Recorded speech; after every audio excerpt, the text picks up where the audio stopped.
Federal Medical Center in Abuja, that's in Jabi, during the course of the week, formally domesticated the Patient's Bill of Rights, that's the PBOR, with a view of entrenching clinical excellence and patient satisfaction. In July of 2018, the Vice President Yemi Osinbajo launched the Patient's Bill of Rights, that's the PBOR, as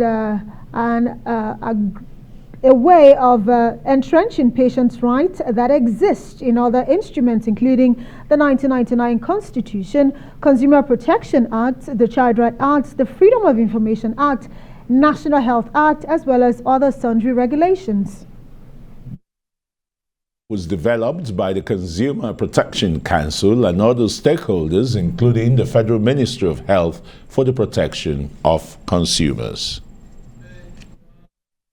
And to help us understand the rights of patients in Nigeria, let's bring in Folami Onirinwa. He is the lead consultant, National Program of Action for, of course, strengthening of the patient's rights. Well, he joins us now in the studio. Thank you so much for being here. Oh, thank you very much for having me. You know, when you say Patient's Bill of Rights, some are wondering, what exactly are you talking about? And the fact that we're even hearing that a hospital in Abuja is domesticating it brings it even closer home. So help us understand what this bill is and what it really entails for the patients using the medical services here in Nigeria. Great. Thank you very much for having me. The patient's rights is perhaps one of the most important policies designed to help catalyze reform in the health sector. What the Patient's Bill of Rights is an aggregation of different rights of healthcare consumers who, of course, use all the medical services. And what it does is it certainly helps the healthcare consumer to be able to get actively involved in their healthcare. It helps them to be able to ascertain that the services are fair. It gives them a grievance resolution mechanism as well, and ensures that consumers have a clean, safe, and secured environment to access healthcare, among other provisions of the Patient's Bill of Rights. And that, as you rightly said, is like an aggregation of different rights that exist in various instruments: the Constitution, the 1999 Constitution, the Child Rights Act, and several other sundry regulations. Okay, I mean, this is quite a very laudable one with the myriads of complaints from medical institutions, by patients, and even by doctors now lately, where doctors are being attacked and in some cases killed, which is very appalling. But how do you reconcile this Bill of Rights and the National Health Insurance, where majority of Nigerians are not on that health scheme? Well, yeah, that's a very important thing. One of the things we're doing now currently as, advocacy for this right, getting the awareness out and all of that, is also to think about how the NHIS could be like an active partner in, the PBOR. Because what it is, I mean, even with the PBOR, you see that there's a dearth of knowledge. So many people are not even aware of what their healthcare rights are, and so one of the things that the NHIS does, for instance, is to provide some sort of coverage for as many people as possible to ensure that they can afford or they have access to affordable healthcare. And in the PBOR, you see things about emergency services, for example. If you have an emergency and you go into any of these healthcare providers, and they insist you make a deposit, for instance, and say without that deposit you can't possibly have access to healthcare. The NHIS, for instance, is one of those kind of instruments that can help to ensure that with people having more coverage or more access to payments and payments for care, they certainly will not be excluded in those kind of emergency situations. It sounds really good listening to you talk about it, but at the end of the day, going by this report, this is something that is already in existence, looking at other acts that we have as law in Nigeria. So the question is, it's not a lack of law to ensure all of this, is how enforceable this is. And also I see where they talk about emergency situations, you get services, even gunshot victims, they should get services, and even for those who get held back for not being able to pay, there's some sort of way. So how enforceable and punitive measures really for those who go against what the law provides. Yes, so if How you is look that at covered here? if you look at the document, the PBR itself, what it says is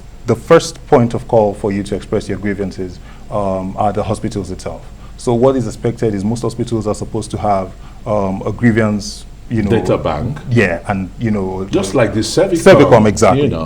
You'd see like Is in that the Federal Medical Center where the bill was domesticated just a few days ago, they have a very robust Cervicom unit there, and they have taken a lot of complaints from consumers or healthcare or patients, as it were.